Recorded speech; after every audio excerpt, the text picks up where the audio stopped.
मैं उतर सी है, ओ मेरी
So I have the talent to where, like, if Yasuke runs into somebody, he deals damage to them.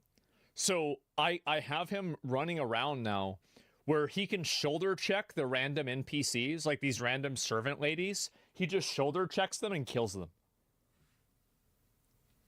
It's so stupid. Also, there's this kind of weird, Yes. not really weird, but this kind of base building mechanic where you actually get to place buildings and stuff, which is far more in depth than I was expecting. So kind of exploring that system is something I want to do before we're done.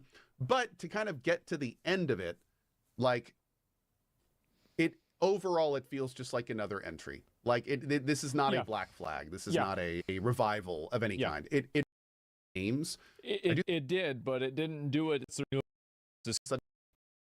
But yeah. Anyway, finishing the game. I mean, I might, but it's TLDR. Jesus. It's fine. It's fine. That's kind of where we are. TLDR. Jesus. Kind of now because there's not really any plan on. Anyway, now that we're yeah, maybe outside of some of the other disorders me, because that's kind of something they've always done.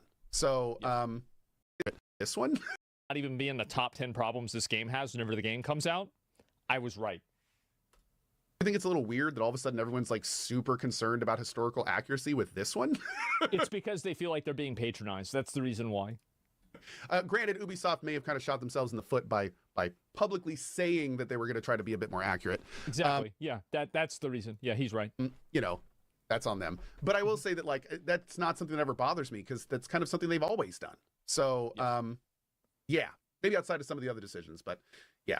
Anyway, now that we're at the end of this early thoughts video, that's kind of where we are. I don't really plan on finishing the game. I mean, I might, but it's the kind of thing where I'm kind of just playing this now because there's not really any other big games I'm playing currently, and it's just fun enough to kind of keep me wanting to explore the mechanics and everything. Yeah. But that's kind of where we are.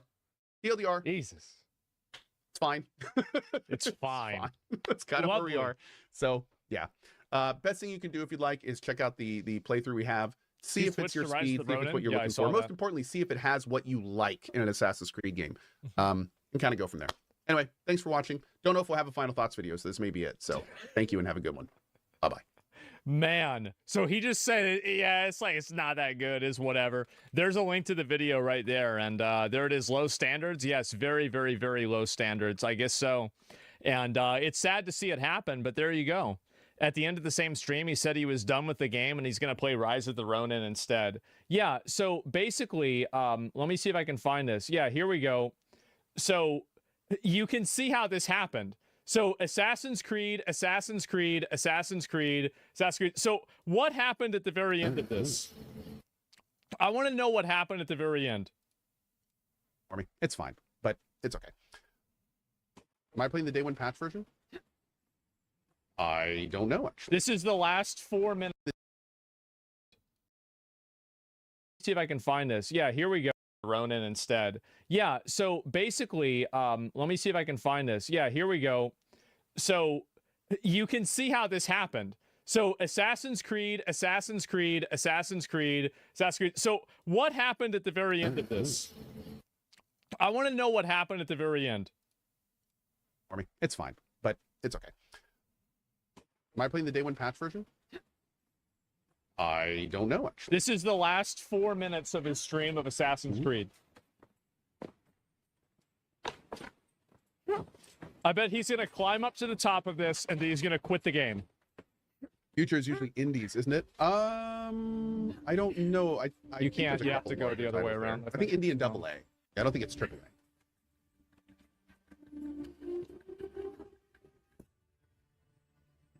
Wow.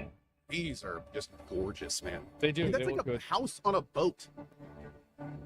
Yeah. I want a house on a boat. Yeah, it looks nice. Look at those. It's a boathouse. Y'all see that over there? They just like built a giant foundation and then put a house on it and then put it in the ocean. Yeah. Probably go over there. Is that a real thing? They used to have those? He's so bored. They did? They should make these again. I guess they're kind of like cruise ships, but that's wild, dude. I had no idea. Look at the size of that sail, too. Jeez. Wow. He's gonna quit, isn't he? Oh, no. Turn it off. Just turn it off. Turn it off. Turn it off. It's over. It's over. You know it's over. All right, chat. I'm taking early lunch today.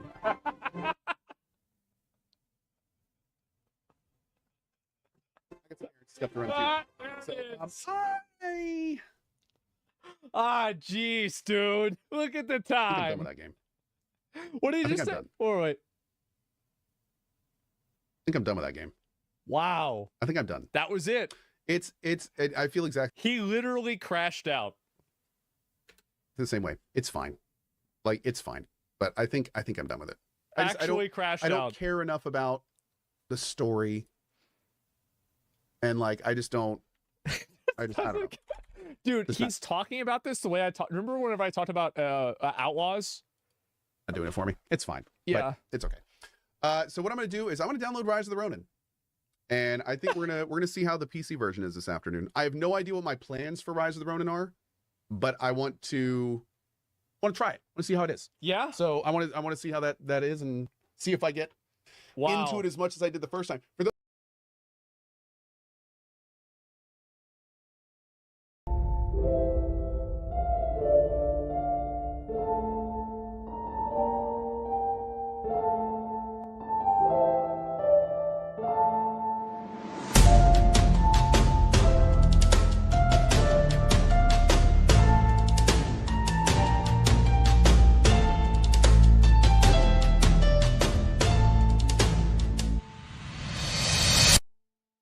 मैं उतर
cleared every side objective, and spent dozens of hours crawling through castles and defeating samurai, and now I want to share some important tips with you. My name is Kodiak, this is Legacy Gaming, and here's everything I wish I knew sooner about Assassin's Creed Shadows. One of the most interesting things about Assassin's Creed Shadows is how dense the world is. Not with a million things to do, but the actual world itself, which is a sharp contrast from the open and often empty world of England in Assassin's Creed Valhalla. One thing I highly recommend you do when traveling around the world is stick to the path and take full advantage of the Pathfinder system, which draws an overlay line guiding you to your main objective. Unlike the rolling countryside of England, Japan is much trickier to navigate, with tight, winding paths, condensed villages, and a sense of verticality that wasn't present in most other Assassin's Creed games. Shadows doesn't allow you to auto-navigate to your objective with your horse, a change from Valhalla, so you manually have to steer, and as soon as you get off the trail, well, good luck, because navigation can be really hard. Rocky terrain, steep inclines, an insane amount of brush and trees. Honestly, it's just better to stick to the path, and the Pathfinder helps you do that. There's nothing wrong with exploring off the beaten trail from time to time, but when completing quests, I recommend you stick to the main roads. Returning to Assassin's Creed Shadows are viewpoints, which require you to parkour your way to the top of a very tall structure. This is classic AC, and for most of us, should feel very familiar, but there's a fresh twist you need to know about. When you climb to the top of a vantage point and sink, don't immediately jump back off once it's complete. First of all, you'll probably die, as most of the pagodas and temples don't have that iconic hay pile underneath. Instead, you'll want to hold B as you descend to automatically parkour down, which is crucial for safely getting off these structures. However, before you do that, you'll want to observe your surroundings by holding left trigger. Doing this from the viewpoint will allow you to identify any points of interest in the surrounding area that you might want to explore later. Even if it's an unknown location, identifying these points adds them to your world map, which is essential for your overarching exploration. Take the time at every viewpoint to observe your surroundings, fill out that map, and you'll be better prepared for the future. Early on in Assassin's Creed Shadows, you'll build a forge at your hideout. Unlike previous games, you'll rely on this building to upgrade your weapons and armor, and this is critical to remember during your progression. Because there are so many opportunities to obtain legendary gear early, it's very possible and even probable that you'll just continue to play the game, not realizing that your gear is undertuned. Make it a habit to return to your hideout regularly, invest in upgrading your gear, and keep your weapons and armor on par with the current level of content you're trying to do. It sounds so simple, right? But on multiple occasions, I realized the enemies I was fighting were 4 or 5 levels ahead of my gear, and that made the combat much more challenging. Enemies that once took a few attacks to kill would all of a sudden take dozens, and that's simply because my gear wasn't leveled up. You can level up your gear to match your current level, and while it does require resources, if you find weapons and armor that you really like, don't be afraid to make those investments, because the alternative is endless frustration, dealing with enemies that are absorbing your blows left and right. After dozens of hours with Assassin's Creed Shadows, one thing is crystal clear. You're going to need a lot of resources, not only to upgrade your gear, but to build your hideout the way you want. To do that, you'll need all manner of reagents that you can get a few different ways, but one of the best ways to do it is to clear out and loot wealth areas around Japan. These are marked on your map with a small red square, and if you hover over the icon, you'll see how much wealth can be found in that zone. Even low wealth areas have enough resources to build back up your supplies. Some of these areas are small and only contain a dozen or so enemies and lootables, but wealthier areas are often sprawling and guarded by dozens upon dozens of enemies and tons of loot. One thing I really like about these areas of wealth is that they reset after a seasonal change, something you can track in the top right of your map. A new season means soldiers and areas reset, but you also gain back your scouts, which is important because most of the wealthier areas have large pallets of resources that you can smuggle back to your hideout, if you have the scouts to do it. This is a great way to gain a large influx of a specific material. Just make sure you're tagging the resource you want, because your scouts are limited and you'll often find more resource pallets than you can smuggle back in one trip.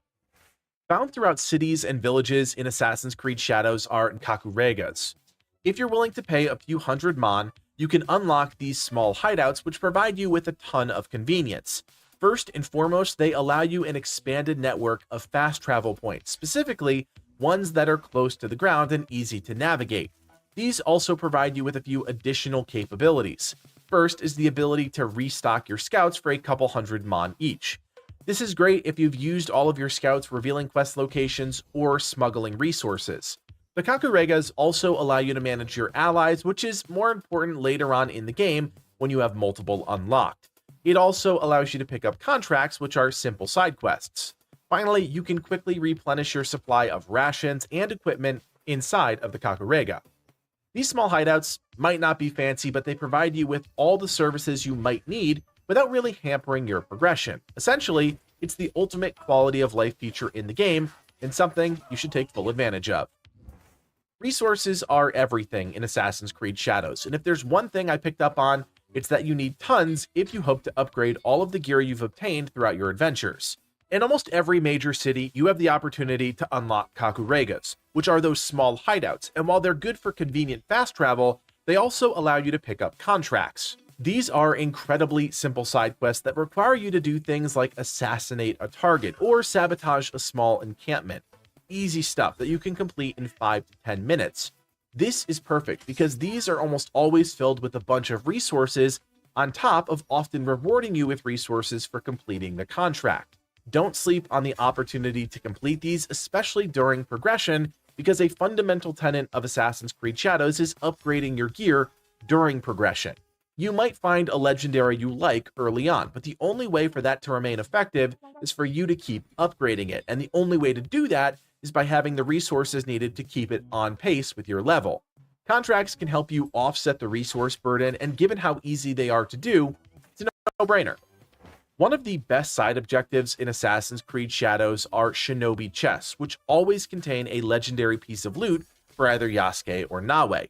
These can only be obtained at castles found in every province of Japan and guarded by dozens of enemy soldiers.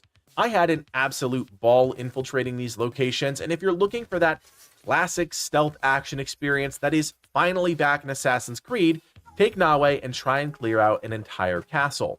Found throughout each castle are a number of samurai daisho that you need to kill. Sounds simple, but it's really not when you consider how many enemies are crawling all over these locations. Killing all of the samurai will allow you to unlock a shinobi chest located at the top of the castle's main building. The top of these structures are also viewpoints, so I recommend you synchronize while you're there, and of course observe your surroundings so you can identify and add points of interest to your map. With every daisho in a castle dead, you can unlock the shinobi chest and claim the legendary item inside. This is a fantastic way to get some early impactful gear, but don't stop there. Castles are high wealth areas and are filled with loot, from hideout and upgrade materials to new weapons and armor. These are some of the richest spots to hit in all of Assassin's Creed Shadows, so put the time in to clear them out and reap the rewards. One of the things you'll immediately realize about Assassin's Creed Shadows is that you no longer have access to an eagle, your aerial eyes in the sky. It's a feature that's been stripped out of the game, and while you certainly feel that absence, I actually think it makes the game better and more immersive. Instead of being able to auto-tag everything from above, you now have to use a combination of techniques. Nawe can still activate Eagle Vision, allowing her to see enemies and interactable hiding spots through walls. This still remains a centerpiece of the game's stealth combat.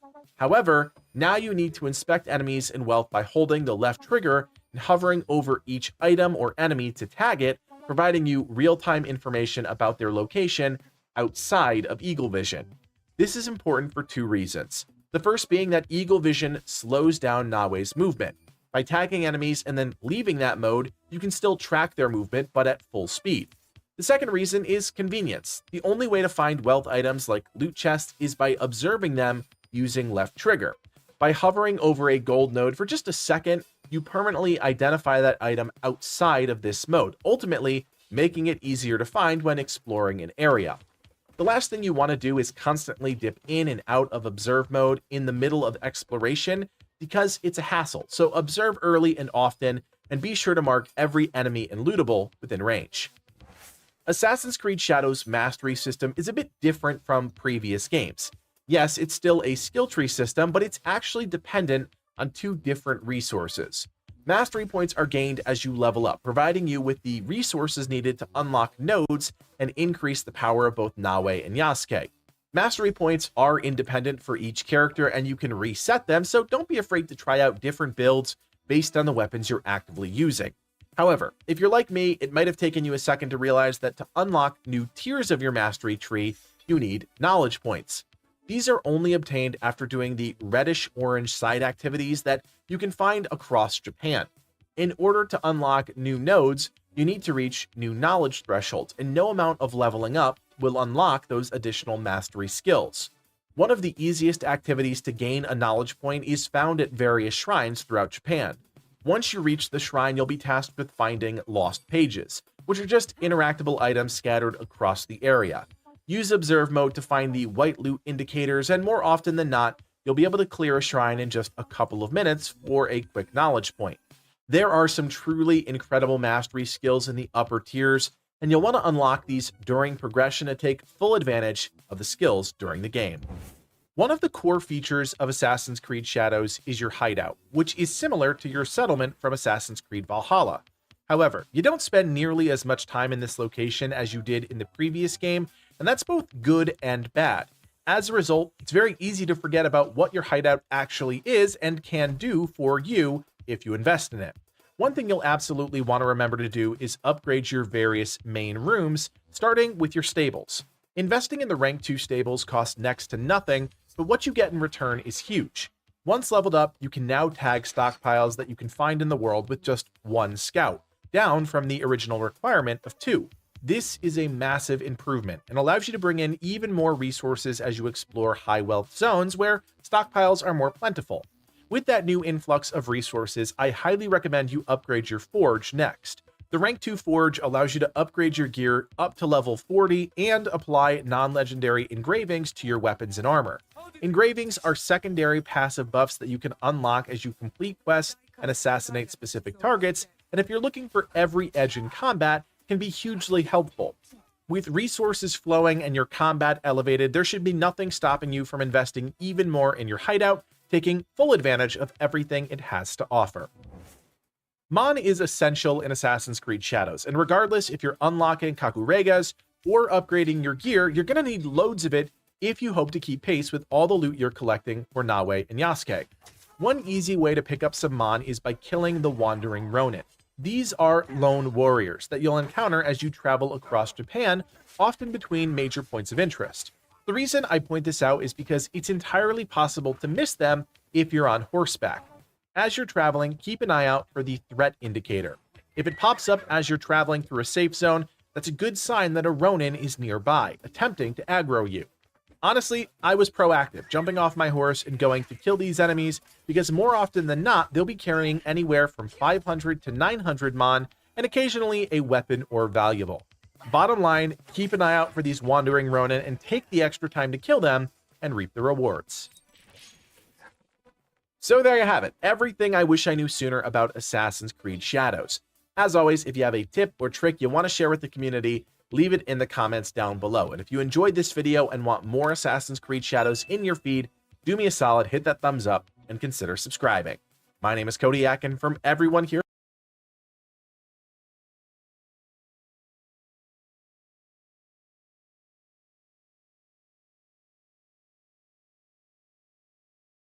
One of the best things about Assassin's Creed Shadows is coming across hidden game secrets and noticing awesome Easter egg references that the developers have placed throughout the game. So I'm going to take you through a huge selection of some of the best ones that we found so far, which you'll hopefully enjoy, with no main storyline spoilers here in this video, of course. So grab yourself a drink or a coffee, chill out, and let's start with this legendary white cat, which is a type of yokai, which in Japanese culture are described as ghost demons or shape-shifting mischievous spirits. Now, not only is this cat actually called Ghost, who did belong to Nick Pantis, one of Shadow's producers, but the cat in game is called a Bakeniko, and apologies in advance for the pronunciation throughout this video. By the way, I can just about speak English, so it's work in progress. Now, this Bakeniko name is what the Japanese give to cats when they live to an old age, where they are then thought to gain supernatural powers and the ability to shapeshift to sizes bigger than humans, who would then go on to eat their owners, or they would summon a ghostly fireball down onto their owners' houses. So very nice indeed, and I'm sure you're going to think twice before you do drop this legendary cat back into your hideout. But to actually unlock him, you'll need to start the yokai investigation quest, which is located at the, here we go, Nyoi Daiji temple here on your map, where upon returning to the temple for the quest ending, you'll need to defeat this boss called a Ao Ando, which according to Japanese superstition is another yokai supernatural spirit that is the reincarnation of mass human terror, and where the Old English and Japanese proverb speak of the devil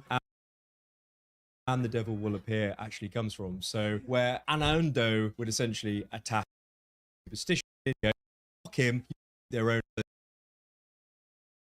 Japanese give to cats when they live to an old age, where they are then thought to gain supernatural powers and the ability to shapeshift to sizes bigger than humans, who would then go on to eat their owners, or they would summon a ghostly fireball down onto their owners' houses. So very nice indeed, and I'm sure you're going to think twice before you do drop this legendary cat back into your hideout. But to actually unlock him, you'll need to start the yokai investigation quest, which is located at the, here we go, Nyoi Daiji temple here on your map, where upon returning to the temple for the quest ending, you'll need to defeat this boss called a Ao Ando, which according to Japanese superstition is another yokai supernatural spirit that is the reincarnation of mass human terror, and where the Old English and Japanese proverb speak of the devil and the devil will appear actually comes from. So where Anando would essentially attack and kill everyone when it was summoned. But after defeating this devil spirit, you will find your ghost cat kind of sneaking around the temple here. But it doesn't actually stop there for cats in this game, because in the middle of Lake Biwa in the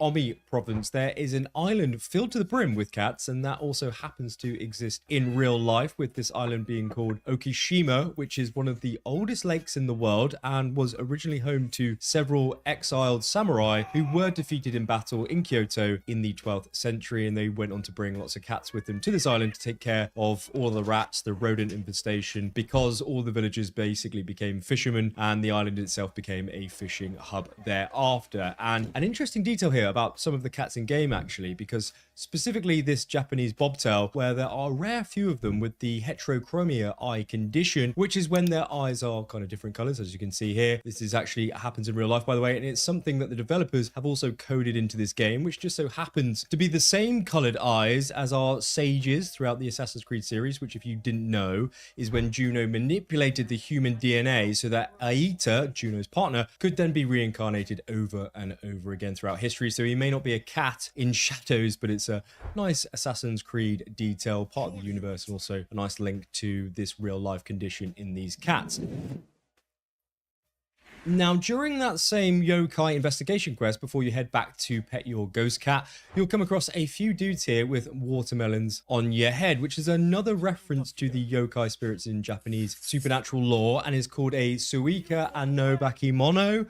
I think I do apologize in advance there. That first appeared as a drawing of a samurai with a watermelon on his head by Yosa Buson, considered to be the best poet of the Edo period, with the explanation of what this spirit is being lost to the pages of time, essentially. But this watermelon local legend drawing has endured in Japanese culture, and this is what we have here in this game. It was also used in the Avatar: The Last Airbender anime series, where the Melon Lord is the very popular alter ego of Toph, which only appeared, I think, in one scene throughout the whole series, where Toph is essentially assigned to be the enemy force to prevent the team from getting to the dummy with the melon head, who actually is supposed to represent the Fire Lord in the series, the main antagonist. And I'm actually going to just play this for you here so you can kind of see what I mean by this reference. I'm not Top. I am The title of Melon Lord goes to Suika! So a nice double link there by the team. In fact, during the Naginata storyline, you'll also come across another Avatar reference like this one, where after you save Shote on the Seta Bridge, you'll then pick up a follow-up quest that's called Against the Koga Ryu. And when you follow the road west to this location, you'll find a man here crying over his radishes. Listen to this for yourself. My radishes! My precious, precious radishes! Now, he goes on to tell us that a bold man destroyed his cart of radishes, which could also be a very nice reference to the Airbender series, as he's referencing Shote during the quest here, of course. But there's also an ongoing joke about Kai in the Airbender series, who was an Earthen Kingdom businessman who sold cabbages in his car, and he was constantly plagued by misfortune, where his cabbages were often destroyed, which he used to say this.